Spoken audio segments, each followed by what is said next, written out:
Shëndeti mendor tek të rinjt është kthyer një shqetësim gjithnjëherë më shumë në shoqërinë shqiptare. Për të folur rreth këtyre problematikave kemi në studio psikologën Eksena Qiriçi. Eksena, mirë se erdha. Përshëndetje. Jam shumë e lumtur që të kam dhe faleminderit që pranove ftesën. Faleminderit dhe ju për ftesën. Atëherë, a është e vërtetë se shëndeti mendor i të rinjve një këmban alarmi është një këmban alarmi sot në Shqipëri?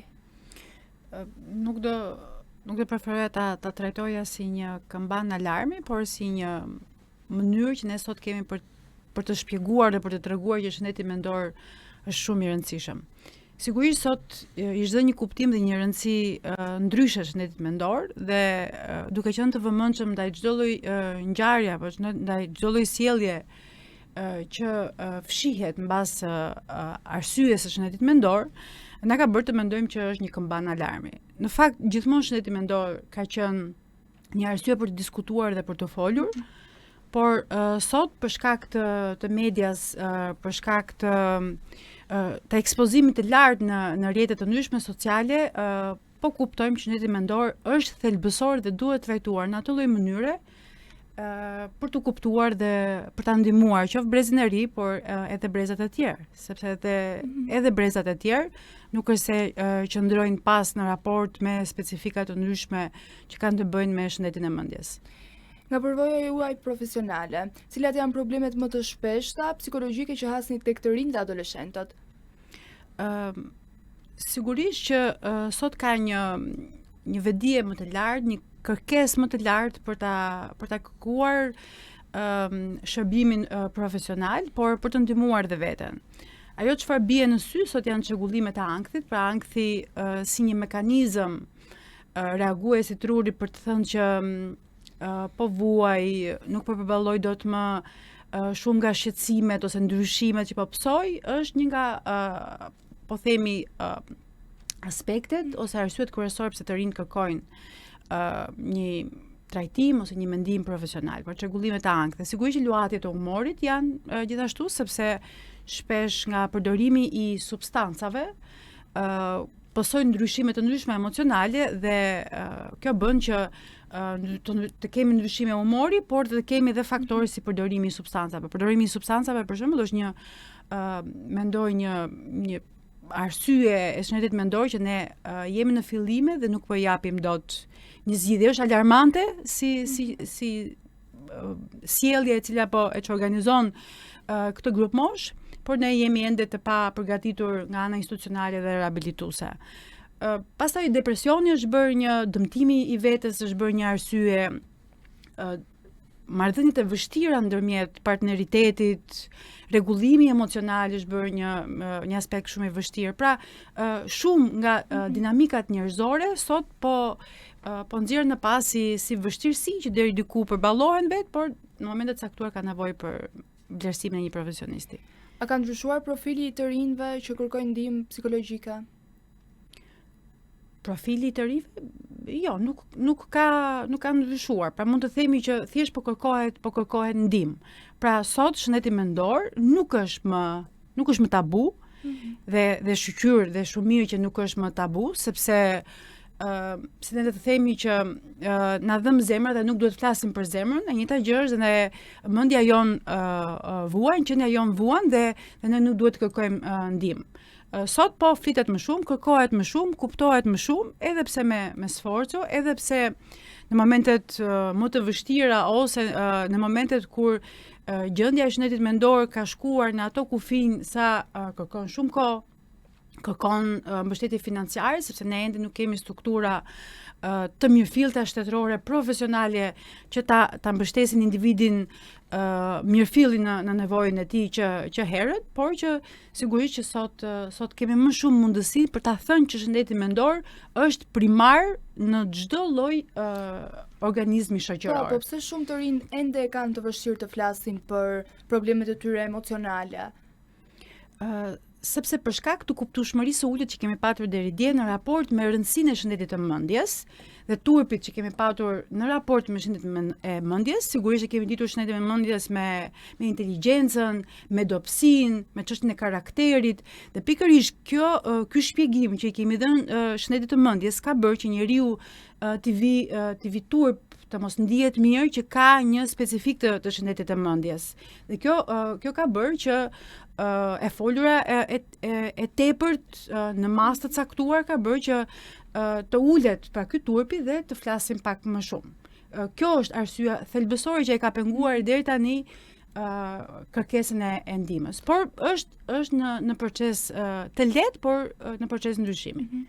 Sa rol luan familja shqiptare në identifikimin e hershëm të problemeve të shëndetit mendor? Ne themi që familja është struktura bazë e njeriut. Është struktura që ashtu si e formon, ashtu dhe ndikon shëndetin e mendjes. Dhe nëse ne themi dhe flasim për familjen, dhe e kritikojmë shpesh ose ja orientojmë familjen të bëjnë disa ndryshime të caktuara sepse i duhen që të rrisi dhe të zhvillojë një fëmijë të shëndetshëm, patjetër që është elementi kryesor në shoqëri. Pra nëse ke një familje e cila në momentin që vëre një lloj vështirësie, të cilën ti nuk je duke e përballuar dot, ose vjen një vështirësi për shkak të zhvillimit, për shkak të moshës, për shkak të ndodhjeve të caktuara sociale. Dhe familja nuk është ajo e cila të tregon kuptueshmëri, të jep mbështetje, sigurisht që ta vështirëson të gjithë procesin e mëtejshëm të rritjes dhe zhvillimit. Pra aty nis gjithçka. Por kjo nuk do të thotë që edhe komuniteti edhe pjesa tjetër e humbet rolin në raport me familjen. Është thelbësore, sepse ne themi që edhe traumat e para ose vështirësitë e para psikologjike vijnë nga familjet. Dhe prandaj është e rëndësishme për të thënë që po në familje duhet ta vënë gishtin, jo në mënyrë fajsuese, por në mënyrë për të kuptuar dhe për të ndihmuar gjithmonë sa më shumë. Atëherë, cilat janë shenjat e para që një prind apo mësues duhet të vërejë tek një person, një adoleshent që ka probleme të shëndetit mendor, ka këtë pjesën e ankthit, nuk ndihet mirë? Cilat janë shenjat e para që ta kuptojmë? Në përgjithësi, ajo çfarë ne shohim nuk është thjesht mungesa e kuptueshmërisë së simptomave, sepse shpesh nuk bërtet një ndryshim ose një vështirësi psikologjike, po të tregon pra që izolohesh. Pra një nga elementet kryesore për shembull është izolimi social, tërheqja sociale, për të cilën ne flasim shpesh tek të rinjt e sotëm, që vjen si rezultat i ndikimit të rrjeteve sociale. Ndryshime emocionale, agresiviteti, por dhe po themi mungesa e reagimit ndaj jetës së përditshme, humbja e interesit, të shprehurit të sjelljeve jo në përputhje me një situatë të caktuara. Pra këto janë elemente thelbësore të dukshme, pra një prind i cili e njeh fëmijën e tij e vëre një lloj ndryshimi emocional, reagues në marrëdhënie me të tjerët, dhe e rëndësishme është që të jetë i vëmendshëm se çfarë do të thotë ky lloj ndryshimi. Pra çdo ndryshim ne mundemi ta vëmë re. Dhe të jenë prindet është e rëndësishëm që të jenë të vëmendshëm ndaj ndryshimeve që pësojnë. Dhe për të kuptuar, këto janë ndryshime që vijnë si rezultat i moshës, si rezultat i një ngjarje të caktuar, si rezultat i një lloj vështirësie personale të fëmijës apo i një arsye tjetër. Pra çdo lloj ndryshimi që ne vëmë rreth fëmijës është e rëndësishme të gjejmë kuptimin dhe arsyeën. Me që përmendëm rrjetet sociale, janë edhe disa përballje të tjera që kalojmë ne të rinj. Ashtu siç janë presioni për rezultate në provime apo çfarë do lloj rezultati tjetër në aplikim pune, që mendoj që ta japi një farë emocioni, stresi, ankthi, por njëkohësisht kemi dhe probleme me vetvlerësimin. Gjithashtu janë dhe rrjetet sociale. Tani dua të di se sa ndikojnë këto në shëndetin tonë mendor. Presioni social është shumë i rëndësishëm. Është kryesori. Është thelbësor. Pra sa më shumë dhe këto kanë ekzistuar, pra në çdo kohë presionet kanë ekzistuar. Rrjetet sociale nuk kanë bërë asgjë tjetër veçse nëse më përpara presioni ishte nga 5 individ të cilët ti i njeh, sot presioni është nga shumë individ të cilët ti edhe nuk i njeh. Por i merr në konsiderat një fjali apo një koment të cilët ata bëjnë mbi perceptimin që kanë mbi sjelljen që shohin tek ty. Pra presioni është shumë i lartë, është në sasi shumë më të madhe se sa dje, dhe kjo bën që një i ri i cili është në zhvillim e sipër dhe duke zhvilluar këto elemente kryesore, siç është vlerësimi ndaj vetes. Vlerësimi ndaj vetes është një nga elementet kryesore të njeriut. Përballë një presioni të lartë social, ka të pamundur që të zhvillojnë në maksimumin e vet vlerësimin ndaj vetes. Dhe këto faktorë duke u lidhur me njëri tjetrin bëjnë që individi të jetë i ndjeshëm, të reagojë ndaj situatave edhe të vogla, të mos përballojë vështirësitë e jetës së përditshme, dhe kjo bën që i riu i sotëm, duke u ekspozuar në sasi të madhe informacioni me shumë njerëz, e ka shumë të vështirë në bazë të zhvillimit që ka të përballojë të gjithë të ngarkesë dhe të gjithë të presion social. Shpesh flitet mes problemeve të shëndetit mendor dhe përdorimit të lëndëve narkotike. Në cilat raste përdorimi i substancave mund të jetë një sinjal i një problemi më të thellë emocional apo psikologjik? Substancat janë një element apo një specifik e cila duhet trajtuar dhe duhet folur gjatë, sepse tek të rinj që janë në zhvillim e sipër. Substancat të cilat janë sintetike, të cilat shpesh përdorues në vendin tonë thonë që janë dhe agresive dhe të ashpra për mënyrën se si përpunohen dhe i serviren atyre, sheh që ka ndryshime. Pra, nëse është një individ në zhvillim e sipër, ja heq të drejtën e zhvillimit maksimal të këtij potenciali që ka truri një të riu. Pra, do të thotë që të heq mundësinë që truri yt të zhvillohet në maksimumin e vet. Pra, do të thotë që kjo është një çështje shumë serioze, sepse nëse ndikon në elemente të trurit, sigurisht që edhe mundësitë ulen më pas për të rikuperuar. Ajo çfarë është më problematike në vendin tonë është nisja në moshë të herët. Pra, kemi eksperjenca edhe 10 vjeç, edhe 11 vjeç, dhe të gjitha këto krijojnë vështirësi për të rehabilituar, sepse vetë substancat për nga varësia që krijojnë janë shumë të forta, kërkojnë një mbështetje shumë të madhe ekonomike, sociale, burime njerëzore, profesionale, duke qenë në një vend i cili ende nuk e kemi të mirëfillt strukturën psikosociale për të mbështetur njerëzit në vështirësitë të caktuara, me substancat ne jemi do të thosha edhe në krizë, sepse përdorimi dhe mundësia për të gjetur është shumë e madhe, nga çfarë tregojnë të rinj, të shëritur përqindja. Pra, shumë të rinj e tregojnë që kanë provuar një eksperiencë me substancat, dhe kjo është alarmante, por edhe mundësia për të rehabilituar, për të kuptuar se pas përdorimit të substancave shohim një bashkëshoqërim edhe me sjellje të tjera, po themi që janë që lidhen me varësisë, që janë varësia për shembull ndaj bixhozit, pra bashkëshoqërohen dhe të gjitha këto varësi, të gjitha së bashku që ndryshojnë dhe ndikojnë në sistemin nervor, sigurisht që bëhen edhe më të vështira për të rehabilituar dhe për të trajtuar.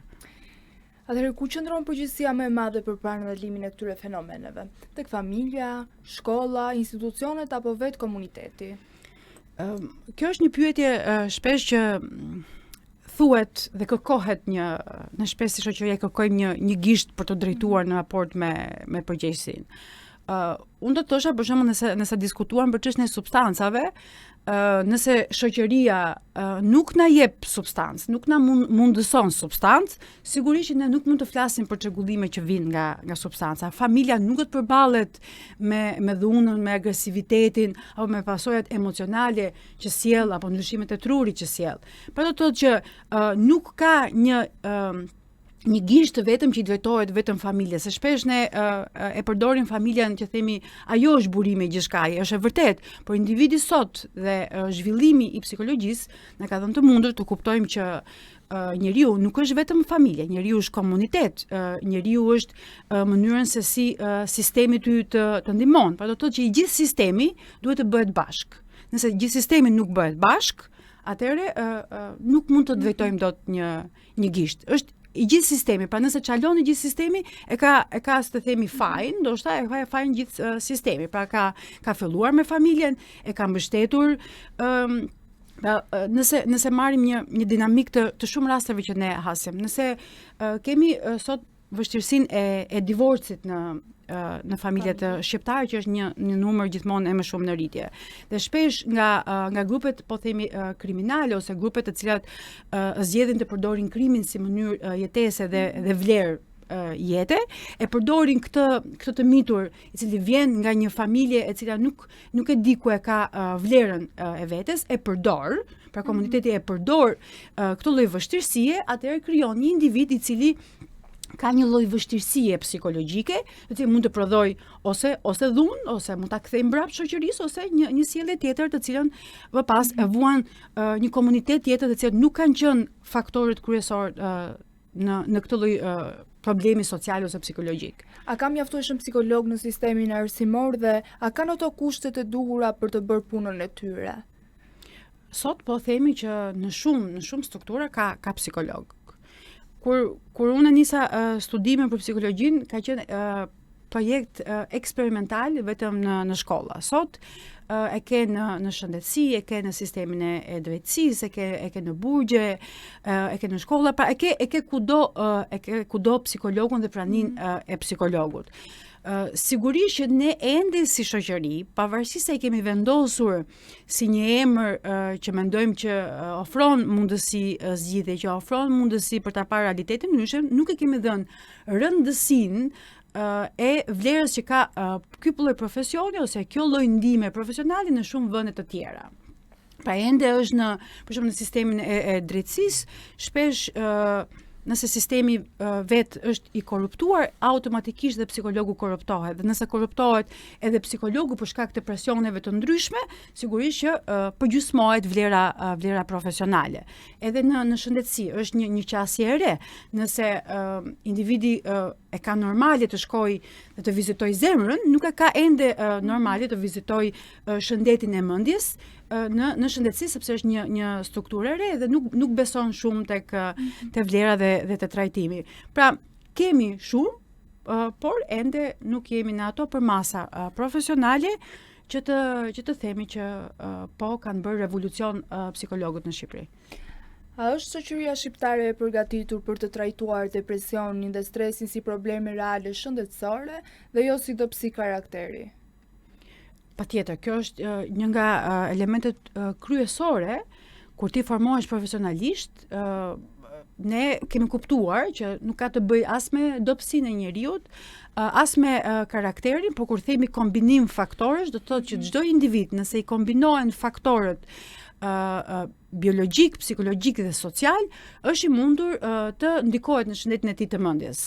Dhe kjo është shumë e rëndësishme për ne si profesionist. Për të trajtuar këtë dinamik, sepse sot ka më shumë nevoja se asnjëherë më parë, për shkak të ndërgjegjësimit që kemi bërë. A jemi ne gati? Jo, sepse lidhet me argumentimin e parë që shpjegova, që përshkak se sistemi ynë nuk funksionon dhe është i korruptuar në mendësi, nuk i shpëton dot as psikologu që profesionalizmin e tij ta ketë të zhvilluar maksimalisht, sepse nuk ta lejon terreni që të përballojë gjithë të dinamik sociale. Pra nëse unë duhet ta riabilitoj mendjen, duhet të kem një individ të sigurt. Nëse nuk kam një qendër për një person për t'i siguruar aty, atëherë vlera ime profesionale nuk mund të shprehet sepse nuk i kam siguruar elementet të tjera të riabilitimit dhe trajtimit. Atëherë unë doja të di se sa e vështirë është të punohet me një adoleshent që nuk e pranon se ka nevojë vërtet për ndihmën tuaj. Në fakt është mendimi që adoleshentët nuk pranojnë, por sot unë shoh adoleshentë që flasin dhe komunikojnë më mirë dhe më qartë se prindvit e tyre, pra e komunikojnë vështirësinë që kanë. Sigurisht është frika e ndëshkimit, sepse prindvi duke qenë në një brez tjetër që flitej më pak dhe artikuloj më pak probleme dhe vështirësia që mund të kishte një individ, shpesh i bën që më shumë të flasin me një profesionist, më shumë të flasin me dikë tjetër se sa me vetë prindin, sepse e kanë shumë të vështirë të gjejnë atë gjuhën e përbashkët që ne kërkojmë. Pra nuk do të dilen në përfundim që të rinjtë e sotën e kanë shumë të vështirë të flasin. Duan të flasin, por thjesht duhen krijuar kushtet e duhura për të dëgjuar dhe për të mirë kuptuar ashtu si ata shprehin nevojat e tyre. Me që jemi tek prindërit, cili është roli që duhet të luajnë prindërit në krijimin e një mjedisi ku fëmia të ndihet i sigurt për të folur? Të dëgjojmë. Unë e shoh një nga vështirësi dhe probleme më të mëdha në kulturën tonë. Ne nuk dëgjojmë për të kuptuar, por ne dëgjojmë për të reaguar dhe për të ndëshkuar atë çfarë dëgjojmë. Dhe nëse ne dëgjojmë për të kuptuar çfarë është duke na thënë dikush tjetër. Dhe nëse nuk arrim të ta kuptojmë atë çfarë dëgjojmë, e rëndësishme është ti kërkojmë ndihmë një profesionisti për të kuptuar që kjo çfarë unë dëgjoj nga fëmia im është kështu se i interpretoj unë, si e kuptoj unë, apo ai është duke më treguar diçka tjetër.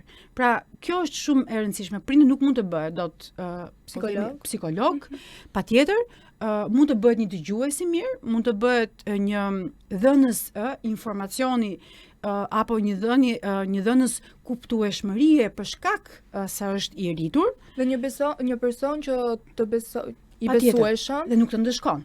Sepse shpesh ne kur fëmia ose i rrituri ose i mituri më saktë bën një veprim të cilën ne nuk e pranojmë, e quajmë gabim, përgjithësi veprimi i parë është ta ndëshkojmë. Pra, ti marrim telefonin, të mos e lëm të dali. Dhe kjo është një nga gabimet më të zakonshme që bëjnë prindërit. Pra ndëshkimi. Cilat janë disa të tjera?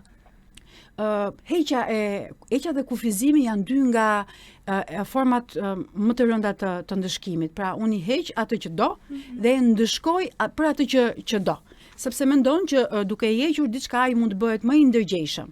Ndërkohë që një adoleshent 14-15 vjeç, i cili është duke formuar identitetin e tij, dhe ti thua jo, do bësh kështu si them unë, sepse unë e di, sepse unë jam i rritur, atëherë e nxit atë për të treguar që edhe unë kam mundësi të mendoj, të zgjedh. Pra nuk është e rëndësishme dhe nuk është efektive që të heqim dhe të ndëshkojmë gjithkohës.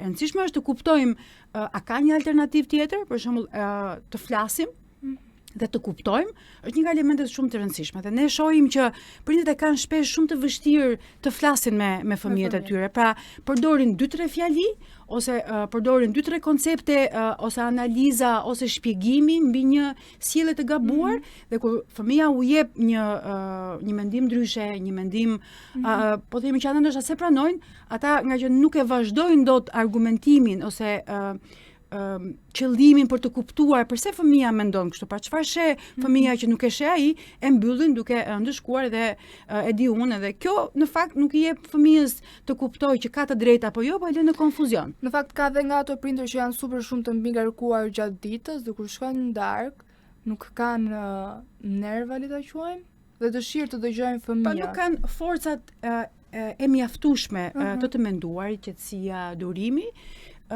për të ndihmuar ose për të kuptuar fëmijën e tij. Kjo është shumë e rëndësishme që vërtet ne punojmë sepse duam t'i sigurojmë fëmijëve aspektin ekonomik. Por fëmia nuk është vetëm aspekt ekonomik.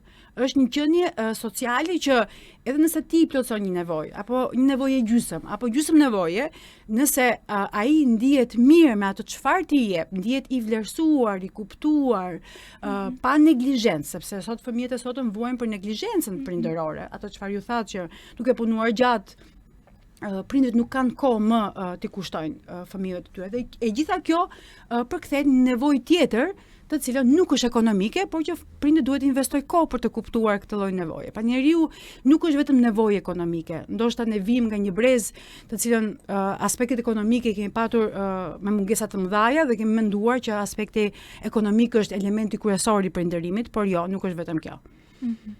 Atëherë për mbylljet kësaj bisede, unë do doja një mesazh nga ty për të gjithë prindërit dhe ato persona që vuajnë nga gjendja e tyre emocionale, ankthi, depresioni.